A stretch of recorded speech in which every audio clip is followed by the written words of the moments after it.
Hello guys and welcome to codes.sobism। हमने हमारी last video में बिटवाइज ऑपरेटर्स को अच्छे से कवर कर लिया है और आज हम असाइनमेंट ऑपरेटर्स को देखने वाले हैं। असाइनमेंट ऑपरेटर्स का टॉपिक बहुत इजी है और आज आपको डेप्थ में सारी चीजें मैं समझाऊंगा। सबसे पहले आप यहाँ पर देखो कि हमने VS कोड में अपने ऑपरेटर्स फोल्डर में एक नई फाइल बनाई है 6assignment.cpp और यहाँ पर मैंने कोड पहले से ही लिख दिया है। यहाँ पर सबसे पहले हम देखते हैं कि असाइनमेंट ऑपरेटर्स करते क्या है। Assignment operators are used to assigning value to a variable. तो सबसे पहली चीज ये है कि असाइनमेंट ऑपरेटर्स को यूज किया जाता है किसी भी वेरिएबल में वैल्यू को असाइन करने के लिए।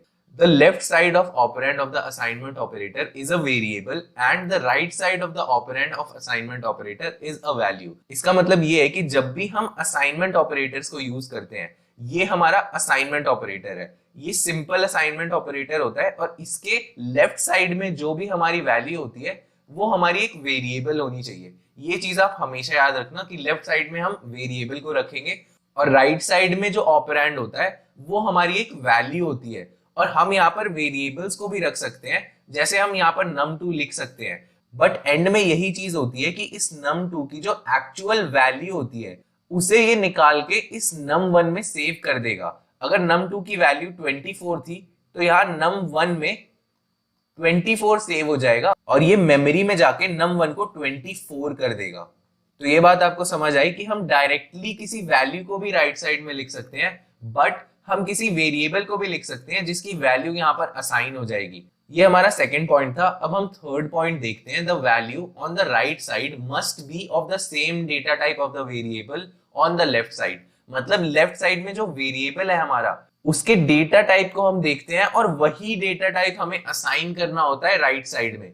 ये चीज आपको हमेशा याद रखनी है कि आपने इंटीजर टाइप का वेरिएबल नम बना दिया, तो जब आप इस नम में वैल्यू असाइन करोगे तो आपको इंटीजर टाइप की वैल्यू ही देनी है, तभी ये यहाँ पे जाके सेव हो पाएगा। अगर आप किसी और डेटा टाइप की वैल्यू दोगे, जैसे यहाँ पर मैं लिख देता हूँ a, तो हमारा जो कंपाइलर होगा वो क्या करेगा, वो हमारा एरर कॉज नहीं करना चाहता, इसीलिए इस a की जो इंटीग्रल वैल्यू है, मतलब वो इंट में जो उसकी वैल्यू होगी उसको असाइन कर देगा इसमें, क्योंकि हमारा लेफ्ट साइड और राइट साइड का जो डेटा टाइप होता है वो हमेशा सेम होना चाहिए। तो वो इस a को इम्प्लिसिटली कन्वर्ट कर देगा 97 में, क्योंकि इसकी ASCII वैल्यू 97 होती है। बट नॉर्मली आप हमेशा याद रखना कि इन दोनों की जो डेटा टाइप होती है वो सेम होने चाहिए। अगर आप यहाँ पर 24.55 सेव करना चाहोगे नम में, तो हमारा क्या होगा, हमारा जो कंपाइलर है वो क्या करेगा, इस 24.55 में से इंटीग्रल वैल्यू को निकाल लेगा, मतलब 24 को निकाल के इस नम में सेव कर देगा, क्योंकि ये दोनों का डेटा टाइप हमेशा सेम होना चाहिए।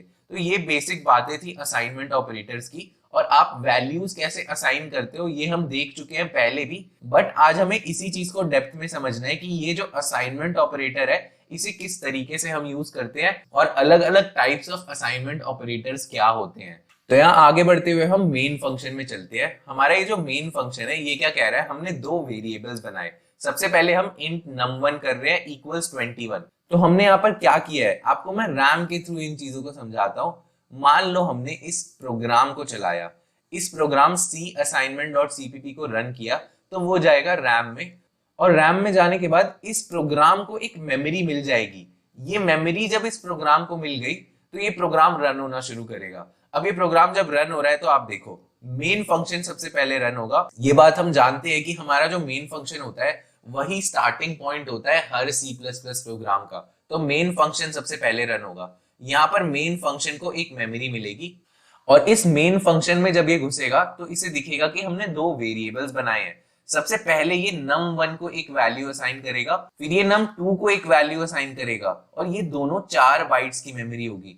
यहाँ ये num1 है और यहाँ पर ये num2 है। जब हमने num1 बनाया तो उसके साथ ही साथ हमने उसमें एक वैल्यू असाइन कर दी जो कि 21 है, बट num2 में हमने कोई वैल्यू असाइन नहीं करी, तो एक ट्रैश वैल्यू आ जाएगी, मतलब इसमें कोई भी वैल्यू हो सकती है। अब इसके बाद हम आगे बढ़ते हैं और देखते हैं कि क्या हो रहा है अपने प्रोग्राम में। यहाँ पर सबसे पहले हम सिंपल असाइनमेंट ऑपरेटर का वेरिएशन देखते हैं। अगर मैं ये कहूं कि num2 इक्वल्स num1 करो और उसके बाद सेमीकोलन, मतलब ये पूरी स्टेटमेंट खत्म हो गई है, तो यहाँ पर हमारा कंपाइलर क्या करता है, सबसे पहले ये जाएगा num2 में, ये num2 में जाएगा और उसमें एक नई वैल्यू असाइन करने को हम बोल रहे हैं और ये वैल्यू num1 है, तो ये जाएगा num1 में और चेक करेगा कि num1 में वैल्यू क्या सेव्ड है। ये 21 है और ये सेम डेटा टाइप में है जो num2 का है, तो ये डायरेक्टली इस 21 को असाइन कर देगा इस num2 में।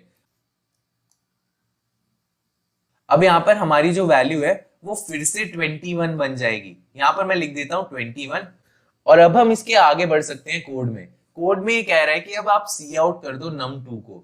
अब हम अगर सी आउट करेंगे num2 को तो हमारी वैल्यू 21 ही प्रिंट होनी चाहिए और इसे मैं रन करके भी एक बार देख लेता हूँ।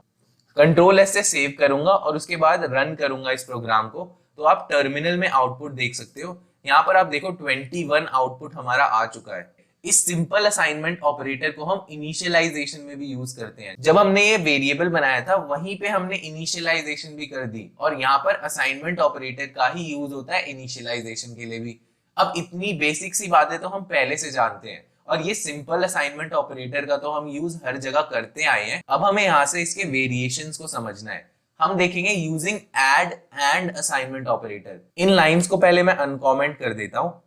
यहाँ पर आप इस सिंटैक्स को अच्छे से देखो, num2 प्लस इक्वल्स num1 मैंने किया है। अब इसका मतलब आपको समझाने के लिए यहाँ पर एक नई लाइन में लिख रहा हूँ। इसका मतलब ये होता है कि हम num2 में असाइन करना चाहते हैं num2 प्लस num1 की वैल्यू। ये ऊपर और नीचे वाली लाइन बिल्कुल सेम है और इसी चीज को शॉर्ट करने के लिए हमने यहाँ पर add and assignment operator use किया है। जब भी हम प्लस इक्वल्स कहते हैं तो हम ये कहना चाहते हैं कि ये जो लेफ्ट ऑपरेंड है उसकी वैल्यू में आप ऐड कर दो राइट ऑपरेंड की वैल्यू को और इन दोनों को जाके फिर असाइन कर दो लेफ्ट ऑपरेंड में। इस चीज को हम रैम में समझते हैं। सबसे पहले ये जाएगा और देखेगा num2 में, num2 प्लस इक्वल्स num1 जब हमने लिखा तो ये बोलेगा num2 में यार एक नई वैल्यू को असाइन करना है और करना क्या है, num2 की जो पहली वैल्यू थी उसमें आप num1 को ऐड करो और उसके बाद उसी चीज को num2 में असाइन कर दो। इसका मतलब क्या है, पहले ये जाएगा num2 में, num2 में 21 वैल्यू सेव थी और उसके बाद num1 में जाएगा और num1 में भी 21 वैल्यू सेव थी। इन दोनों को ऐड करेगा, इन दोनों को ऐड करने के बाद 42 इसे मिलेगा, तो इस 42 को ही ये जाके num2 में सेव कर देगा। इसका मतलब इस लाइन के बाद हमारी नई वैल्यूज जो होगी, num1 तो वही रहेगा बट num2 में हमारी एक नई वैल्यू आ जाएगी। तो मैं यहाँ पर कह सकता हूँ कि यहाँ पर इस चीज को हटा के यहाँ पर मैं 42 लिख दूंगा और अभी इसे हम जब रन करेंगे तो आपको दिखेगा हमने सी आउट num2 भी किया है और वहां पर 42 वैल्यू ही प्रिंट होनी चाहिए। बट इस चीज को अभी हमें कमेंट करना पड़ेगा, नहीं तो वो 2 बार ऐड कर देगा। यहां पर मैं लिख भी देता हूं, the above syntax is equals to, और अब इस प्रोग्राम को हम रन करते हैं। कंट्रोल एस से सेव करो और इस प्रोग्राम को रन करो। यहाँ पर आप आउटपुट देख सकते हो। आउटपुट सबसे पहले 21 आया क्योंकि हमने पहले भी इस num2 की वैल्यू को प्रिंट कराया था और हमें पता था कि num2 में 21 सेव था। अब यहाँ पर जब हमने सी आउट कराया है तो हम जानते हैं कि num2 में 42 बन चुका है और इसीलिए 42 प्रिंट हुआ है। और आई होप आपको समझ आया हो कि प्लस इक्वल्स का मतलब क्या होता है। अभी यहाँ पर इन चीजों को मैं इरेज कर देता हूँ और हम नीचे चलते हैं और अपने कोड को समझते हैं और हमें अब सब्ट्रैक्ट एंड असाइनमेंट ऑपरेटर को समझना है और ये भी बिल्कुल ही सिमिलर है। यहाँ पर भी मैं रिप्रेजेंटेशन आपको दिखा देता हूँ। कंट्रोल सी से इसे कॉपी करके यहाँ पर मैं पेस्ट करूंगा और मैं ये कहूंगा कि above syntax is equals to num2 equals, num2 minus होगा यहाँ पर क्योंकि हमने माइनस इक्वल्स लिखा है। माइनस इक्वल्स का मतलब क्या होता है कि आप क्या करो, num2 माइनस num1 करो और उसके बाद उसी वैल्यू को असाइन कर दो num2 में। ये बिल्कुल सेम है जैसे हमारा ऊपर वाला था और इसकी भी इवैल्यूएशन यहाँ पर हम समझते हैं। इस लाइन को अनकॉमेंट करता हूँ और इस लाइन को भी अनकॉमेंट करता हूँ और अब हम समझते हैं कि रैम में यहाँ पर क्या हो रहा होगा।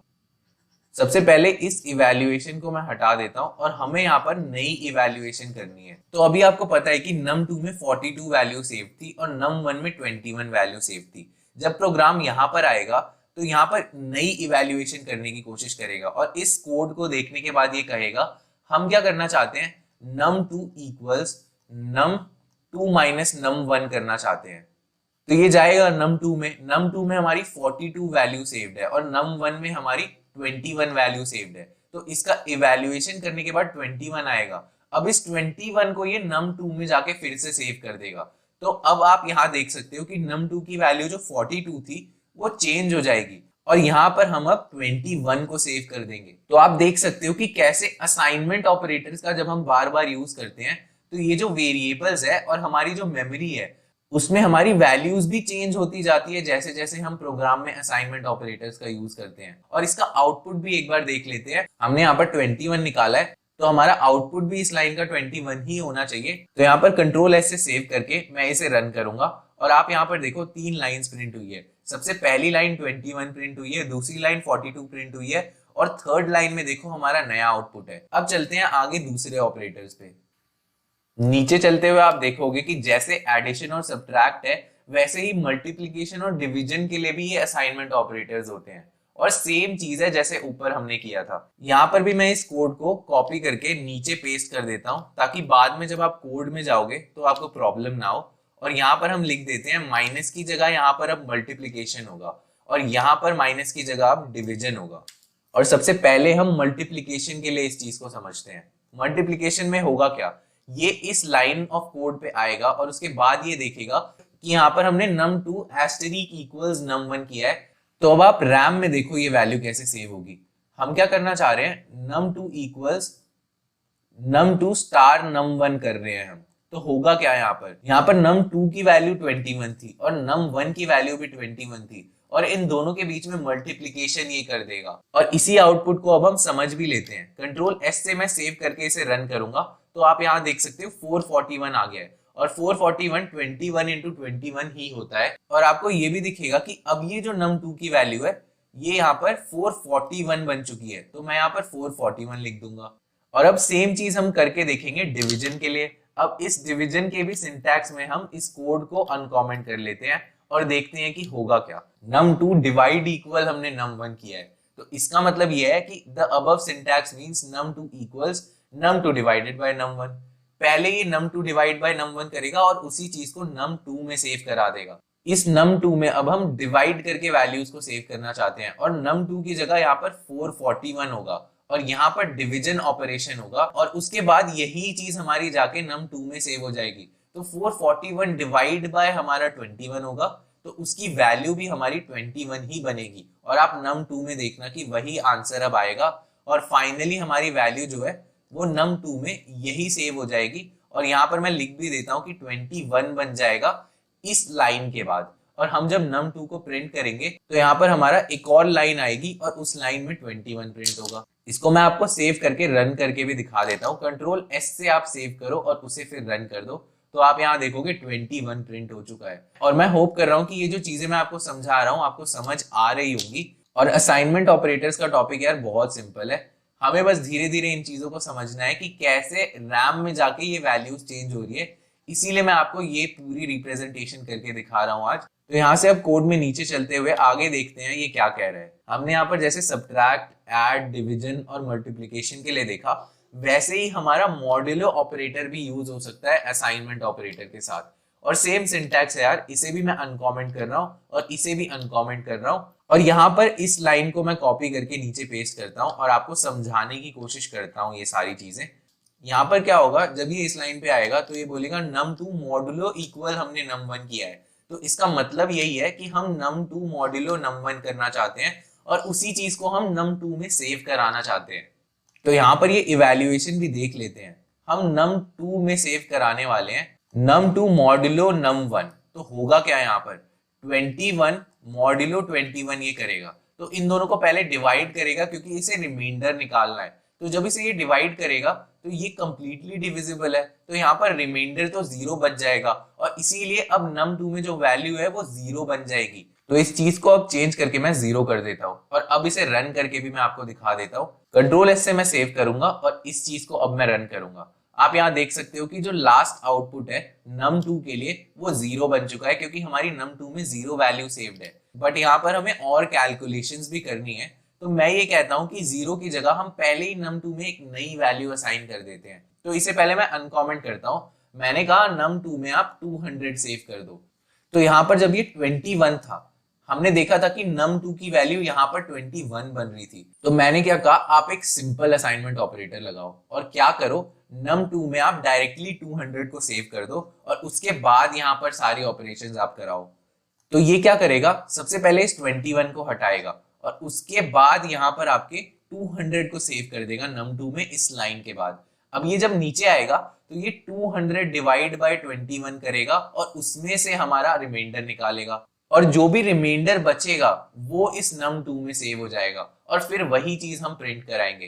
कंट्रोल एस से मैं सेव करूंगा और उसके बाद यहाँ पर इस चीज को रन करूंगा। तो आप देखोगे कि जो हमारा रिमाइंडर है 200 डिवाइड बाय 21 करने के बाद वो 11 बन रहा है। तो मैं इस चीज को चेंज कर देता हूं और यहाँ पर लिख देता हूं कि यहाँ पर 200 की जगह अब 11 बन जाएगा। तो हमारा इस लाइन के बाद हमें पता है कि num2 में अब 11 वैल्यू सेव हो चुकी है। अरिथमेटिक प्लस असाइनमेंट ऑपरेटर्स का कॉम्बिनेशन तो हमें समझ आ गया, बट यहाँ पर एक और चीज समझनी जरूरी है कि हमारे पास और ऑपरेटर्स भी होते हैं और वो होते हैं हमारे बिटवाइज ऑपरेटर। और बिटवाइज ऑपरेटर्स के साथ भी हम इस असाइनमेंट ऑपरेटर को लगा सकते हैं। लास्ट वीडियो में ही हमने बिटवाइज ऑपरेटर्स को पढ़ा था और देखा था कि बिटवाइज ऑपरेटर्स जो होते हैं वो नंबर्स पे यूज होते हैं और उन नंबर्स की बिट्स को ही चेंज करने के और मैनिपुलेट करने के काम आते हैं। तो यहाँ पर अगर मैं कहूँ कि हम लेफ्ट शिफ्ट और असाइनमेंट ऑपरेटर को साथ में लगाना चाहते हैं तो ये भी सेम तरीके से ही काम करेगा जैसे हमारे ऊपर वाले असाइनमेंट ऑपरेटर्स काम कर रहे थे। आपको मैं दिखा देता हूँ कि कैसे हो रहा होगा। पहले यहाँ पर इन चीजों को हटा देता हूँ और हमें अभी पता है कि num2 में 11 वैल्यू सेव्ड है और num1 में हमारी जो है वो 21 वैल्यू सेव्ड है। और अब हमें यहाँ पर इन लाइंस को अनकॉमेंट करके समझना है। मैंने ये अनकॉमेंट किया और यहाँ पर इसे भी मैं पेस्ट कर ही देता हूँ। कंट्रोल सी से कॉपी करके नीचे इसे पेस्ट करूंगा। हम यहाँ पर क्या कहना चाहते हैं, num2 लेफ्ट शिफ्ट इक्वल्स 2 हम कर रहे हैं, मतलब हम 2 बार शिफ्ट करना चाहते हैं। यहाँ पर मैं अगर num1 लिख देता तो यहाँ पर ये 21 टाइम्स शिफ्ट हो रहा होता, इसीलिए हमने num1 नहीं किया है। हम छोटा सा शिफ्ट करना चाहते हैं इसीलिए बस 2 लिख दिया है यहाँ पर मैंने। यहाँ पर मैं लिख के आपको दिखाता हूँ। यहाँ पर आप लेफ्ट शिफ्ट करो और यहाँ पर आप 2 कर दो इसके बाद। तो हम ये वाला ऑपरेशन करवाना चाहते हैं। अब मैं यहाँ पर ये कहता हूं कि num2 लेफ्ट शिफ्ट हमें 2 करना है, तो इसके पहले हमें इसकी बाइनरी रिप्रेजेंटेशन को जानना होगा। सबसे पहले तो हमें पता है कि ये 11 है, तो 11 की बाइनरी रिप्रेजेंटेशन क्या होती है, इसको हम लिख सकते हैं 8+3 और इसको हम ये भी लिख सकते हैं कि 8+2+1 है ये, तो 2⁻³ प्लस 2⁻1 प्लस 2⁻0 हो गया ये। और इसके बाद हम ये लिखेंगे कि इसकी वैल्यू 1 0 1 1 हो गई। तो हमें यहाँ पर क्या समझ आया, हमें ये समझ आया कि ये जो 11 की बाइनरी रिप्रेजेंटेशन है वो हमारी 1 0 1 1 है और हम क्या करना चाहते हैं, लेफ्ट शिफ्ट करना चाहते हैं, मतलब लेफ्ट साइड में 2 बार इस चीज को शिफ्ट करेंगे। तो होगा क्या, ये 1 0 1 1 0 0 बन जाएगा। तो इसकी पोजिशनल वेट सारी चेंज हो चुकी है। तो लेफ्ट शिफ्ट होने के बाद ये जो 2⁻³ था ये 2⁻5 बन जाएगा और 2⁻1 जो था वो 3 बन जाएगा और 2⁻0 था वो 2 बन जाएगा। तो हमारा 32 + 8 + 4 हो जाएगा और इसकी वैल्यू हमारी 44 हो जाएगी। और अब हम देख भी लेते हैं कि क्या इस num2 में 44 सेव हुआ है या नहीं। कंट्रोल एस से इस चीज को मैं सेव करूंगा और अब इसे मैं रन करूंगा। तो आप यहाँ देख सकते हो, लास्ट लाइन को आप देखो और जैसे हमने लास्ट वीडियो में बिटवाइज ऑपरेटर्स का यूज किया था वही बिटवाइज ऑपरेटर्स हैं ये, और बस हमें यहाँ पर असाइनमेंट के साथ इन बिटवाइज ऑपरेटर्स को समझना है। अभी हमें यहाँ पर ये चीज पता है कि अब num2 में 44 वैल्यू सेव हो चुकी है, तो वो चीज अभी मैं आपको यहाँ पर दिखाऊंगा। तो हम इसके बाद देख रहे हैं right shift and assignment operator. तो चलो इसे अनकॉमेंट करते हैं और प्रोग्राम को रन करते हैं। अब इस चीज को मैं यहाँ पर भी कॉपी कर देता हूँ क्योंकि कोड भी मुझे देते ही रहना है, तो सारी चीजें करते हुए ही चलेंगे तो अच्छा होगा। हमने यहाँ पर भी 2 ही बार शिफ्ट किया है लेकिन यहाँ पर राइट शिफ्ट किया है, तो सारा काम अलग तरीके से होगा। हमें पता है कि 44 बन चुकी है num2 में वैल्यू और उसकी रिप्रेजेंटेशन भी अभी हमने देखी थी। 1 0 1 1 0 0 होगी हमारी num2 में अभी वैल्यू। num2 में यही वैल्यू सेव हो रखी है। तो अब हम क्या करना चाहते हैं, इसे 2 बार राइट शिफ्ट करना चाहते हैं। राइट शिफ्ट जब हम करेंगे तो वही चीज हो जाएगी, 1 0 1 1 ये बन जाएगा और पहले जो हमारी वैल्यू थी यहाँ पर वहीं पे ये पहुंच जाएगा और इसको हम फिर से 11 लिख देंगे। आप यहाँ देख सकते हो 2⁻³ प्लस 2⁻2 प्लस 2⁻0 ये होगा और उसकी वैल्यू हमारी 8 + 2 + 1 बन जाएगी और उसी को हम 11 कह रहे हैं। और यहाँ पर मैं एक्सपेक्ट कर रहा हूँ कि num2 में फिर से 11 सेव हो गया होगा और वही चीज यहाँ पर प्रिंट होनी चाहिए। कंट्रोल एस से सेव करूंगा और इस चीज को मैं रन करूंगा तो आप देख सकते हो num2 में अब 11 वैल्यू सेव हो चुकी है। तो इस चीज को लिखते हुए हम आगे बढ़ते हैं अब, और आगे हमें क्या देखना है कि बिटवाइज एंड ऑपरेटर, बिटवाइज और ऑपरेटर, ये सारे यहाँ पर यूज हो रहे हैं। तो चलो बिटवाइज एंड को समझते हैं। ये भी वैसे ही यूज होगा जैसे हमारा ऊपर वाला है। इस चीज को मैं कॉपी कर रहा हूँ और नीचे आपको सेव करके रिप्रेजेंटेशन समझा रहा हूँ। यहाँ पर हम ये कह रहे हैं कि num2 bitwise and equals to. तो ये क्या करेगा, ये यहाँ पर जाएगा, बोलेगा num2 में एक नई वैल्यू असाइन करनी है, और वो होगी क्या, num2 और 2 के बीच आप एंड ऑपरेशन कराओ। और ये जो एंड ऑपरेशन है वो बिटवाइज एंड ऑपरेशन है। सबसे पहले ये num2 की वैल्यू को देखेगा। num2 आपको पता है 1011 है और 2 की रिप्रेजेंटेशन हमारी 10 होती है, और यहाँ पर 00 पहले लगा के इन दोनों के बीच एंड ऑपरेशन हम कराएंगे। एंड ऑपरेशन होने के बाद सारे बिट्स में एंड होगा, तो यहाँ जब एंड होगा तो ये 0 हो जाएगा, यहाँ पे ये 1 हो जाएगा, यहाँ पे ये 0 हो जाएगा, और यहाँ पर भी ये 0 हो जाएगा। तो आपको फाइनल आंसर यहाँ दिख रहा होगा। फाइनल आंसर हमारा 10 बनेगा, और 10 की जो डेसिमल रिप्रेजेंटेशन होती है वो 2 होती है। तो आंसर आपका num2 में 2 सेव होना चाहिए। तो कंट्रोल एस से एक बार सेव करके देख लेते हैं और इसे रन करा के भी देख लेते हैं। तो यहाँ पर आप आउटपुट देख सकते हो, 11 था पहले और अब 2 बन चुका है num2। तो यहाँ पर भी इस चीज को मैं चेंज कर देता हूँ और कह देता हूँ कि अब जो फाइनल वैल्यू है हमारी num2 की वो 2 बन चुकी है। तो चलो ये सारी सेम चीजें यहाँ भी कर लेते हैं और इस लाइन को भी अनकॉमेंट कर लेते हैं। अब यहाँ पर ये जो बिटवाइज और है, पहले हम एक्सक्लूसिव और को देख रहे हैं और उसके बाद हम नॉर्मल और को देखेंगे, और इसे हम इंक्लूसिव और भी कहते हैं। इसे भी करके देखते हैं। यहाँ पर होगा क्या, num2 इक्वल्स, यहाँ पर num2 एक्सक्लूसिव और के साथ यहाँ पर 2 होगा, तो यहाँ पर हम एक्सक्लूसिव और का साइन लिखेंगे और यही ऑपरेशन ऊपर हम कराएंगे भी। अगर मैं यहाँ पर ये कहता हूँ कि num2 की वैल्यू अभी 2 है तो यहाँ ये 10 है, और इसके बीच हम एक्सक्लूसिव और करा रहे हैं और वो एक्सक्लूसिव और भी हमारा 2 के साथ ही है। तो अभी num2 की वैल्यू भी 2 है और 2 के साथ ही हम ये ऑपरेशन भी करा रहे हैं। तो आप यहाँ देख सकते हो ट्रुथ टेबल के हिसाब से जब 0 होता है तो भी ये 0 रहता है, और जब 1 होता है तो भी ये 0 ही रहता है, और num2 में भी 0 ही सेव हो जाएगा।